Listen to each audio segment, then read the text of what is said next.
But I'm going to try to share with you a little bit of my journey and some of the things that have brought me into a leadership role. We have, as was stated, 29,000. We are the largest sports association in the world, and I'm in charge, and that's pretty cool. Thank you.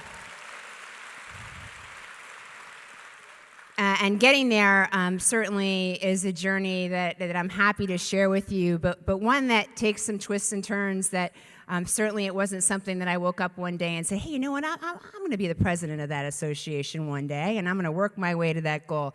That's not where it happens. So my number one dream at the age of 9 was not to be president of the PGA of America. I know that shocks you. It was not to be president of the United States or a police officer or a teacher or the things that most kids write at the age of 9.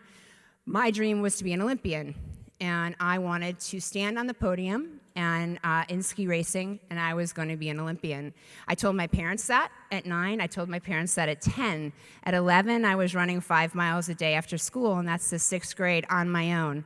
My entire room was covered, every single wall in my room, with ski race courses that I had drawn in class. Yep, in class. I had drawn ski racing courses. It's all I thought about. It's all I dreamt about. It's all I wanted to do. I was meant to stand on the podium.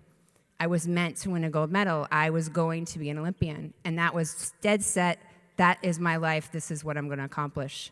I went away to a ski racing academy. My mom was an educator, so her dismay, 100% dismay, was that now I was going to go be this professional athlete and not go to school. She allowed me to go. Yet again, I had a tremendous and amazing mother. She allowed me to go away to a ski racing academy called GMVS in Waitsfield, Vermont, where I was training. I made the Olympic C team, and I was on my way. This was happening. I was going to make it. And yes, I was at a school with 57 boys and 6 girls. So if you think about my world and how I grew up and the things I was doing at the time, I never even thought about gender. I never thought there was a barriers for girls other than one time, which I'll get back to you on. What happened then was I fell in a downhill. I was going 72 miles an hour. I fell in a downhill at Killington, Vermont, compressed a vertebrae in my back, and that was it. Just like that. From the time I was 8 to the time I was 16, done. Over. Career gone, no Olympian, no podium, no nothing. So what do? I know it sounds strange at 16 to have this transformational change in your world, but I can tell you whether it's at 16 or 20 or 30 or 40 or 50, it sucks, right? It is absolutely horrible, and there's just nowhere to go. There's nowhere to turn. But thankfully, I had loved sport and had learned the game of golf and turned to golf as my new outlet, as my new determining driver.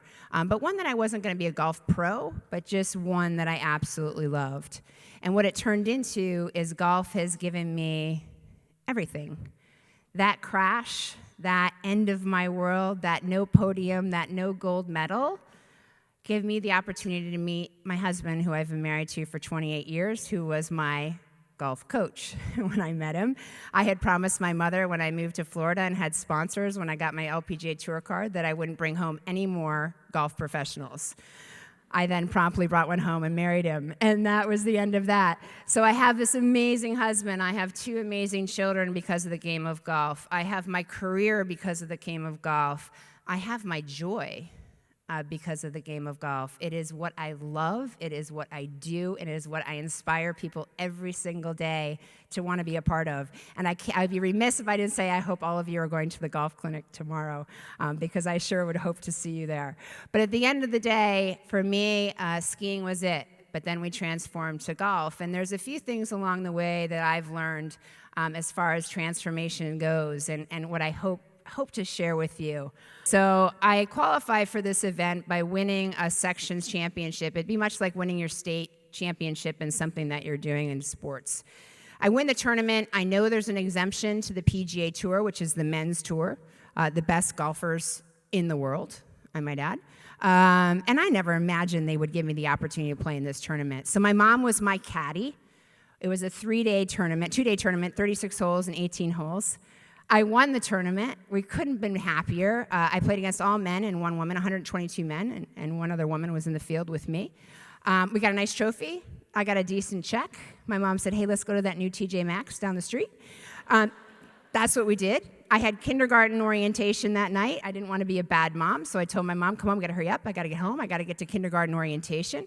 And off we went, thinking this just wasn't going to be that big a deal, and that the exemption was certainly not something they would ever consider giving to a woman. The next morning at 6:30 in the morning, Scott Gray from WTIC Radio calls me. In the morning, I pick up the phone. He's like, Suzy, Scott Gray, WTIC Radio. We'd like to know if you're playing in the GHO this year. I said, Scott, is this live? He's like, it is live. I'm like, I'm going to think about it, right? So for 3 months, I thought about not taking the opportunity. I thought about every single thing that could go wrong. Well, let's see. I have an 8 and a 5-year-old. I have a full-time job as a head golf professional where I work a 100-hour work week. My husband had a full-time job in golf. He had a 100-hour work week. And to top it off, he was the general manager at the club where the tournament would be held, right? So the pressure there was insurmountable.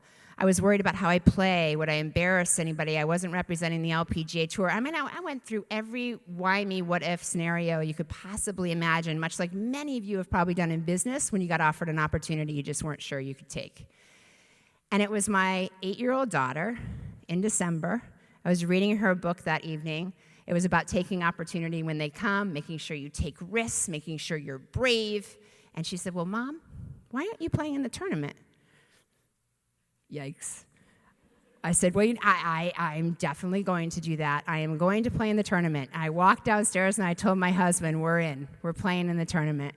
And it turned into a whirlwind. It was 9 months of interviews. It was people from all over the world. I did 2,800 interviews. Women from China were calling me about oppression and thankful that I was doing this. I mean, it was out of control. I was representing I was representing women, and I was just trying to play in a golf tournament, right? But think about that.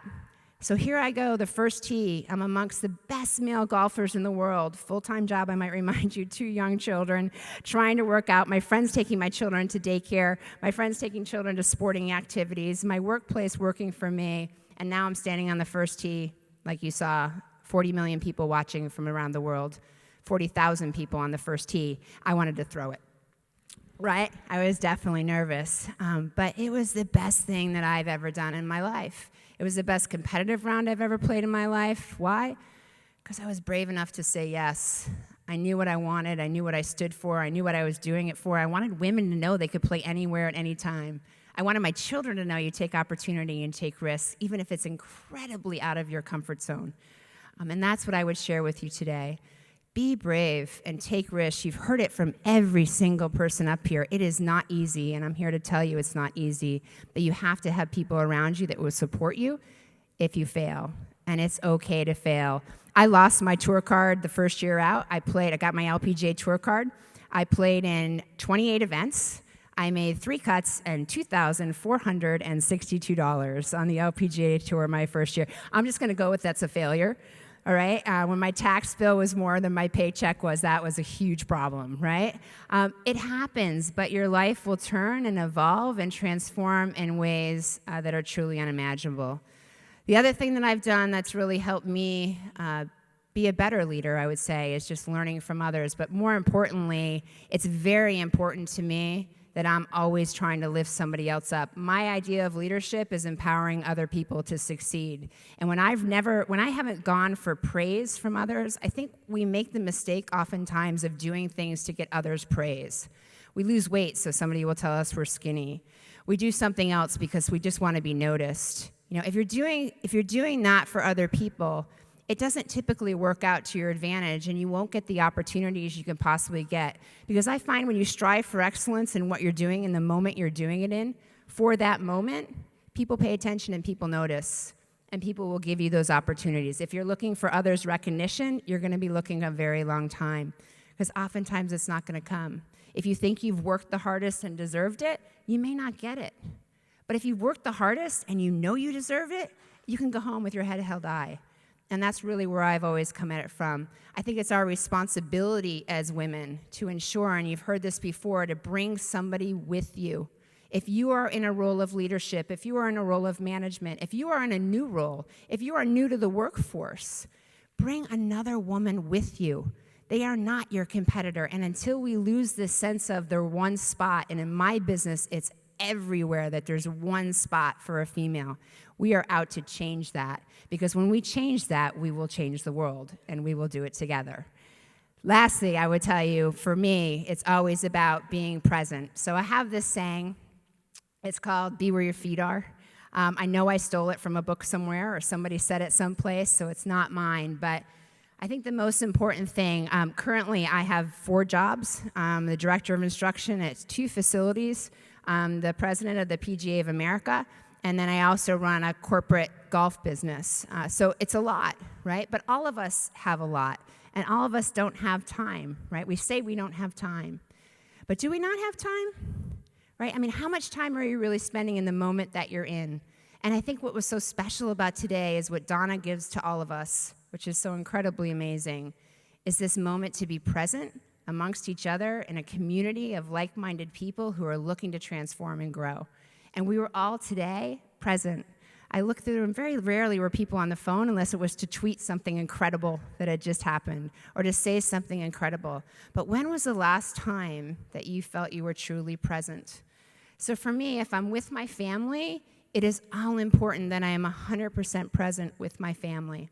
If I'm at my workplace and if I'm coaching and teaching, I'm 100% with that person I'm coaching and teaching, and I'm trying very hard to leave PGA of America business to the side, to leave my family over here. I know they're safe, I know they're well, and to move on into my coaching space. So I wear different hats, and I actually call them different hats, right? My PGA hat, my coach hat, my corporate hat. Those are the hats I try to stay in, because when you can be where your feet are, your life will get more time to it. Donna talks about transformation as the shifting of the sand is the foundation of our life. She's talked about that and weaved that into every conversation every speaker has had today. You know, I think the shifting of the sand for me is a reminder. I look at it as a really cool thing. I look at that transformation and that shifting as something that I can ride, right? Like a surfboard or a skateboard, something that's going to change and ebb and flow, and something that I can cherish and find great opportunity in. But it's also something that reminds me to be where I am, stay in the present, understand what my mission is, what my goal is, what my objective is. Is it intentional for that moment in time that I'm in it? Because if it is, then I can transform and grow. If it's not, that's where I fall off the skateboard. So for all of you, I hope that you'll leave today looking around, looking to your cohort next to you, looking to your peer next to you. I hope you'll take a moment when you get back to whatever it is you love to do, whatever it is your passion that's purposeful and meaningful. And when you get back to that, I hope you'll remind yourself that there's somebody next to you, there's somebody in the room that you could inspire like you were inspired today, like you can mentor like you were mentored today. Because you know, you never know. That person, she might just make history. Thank you.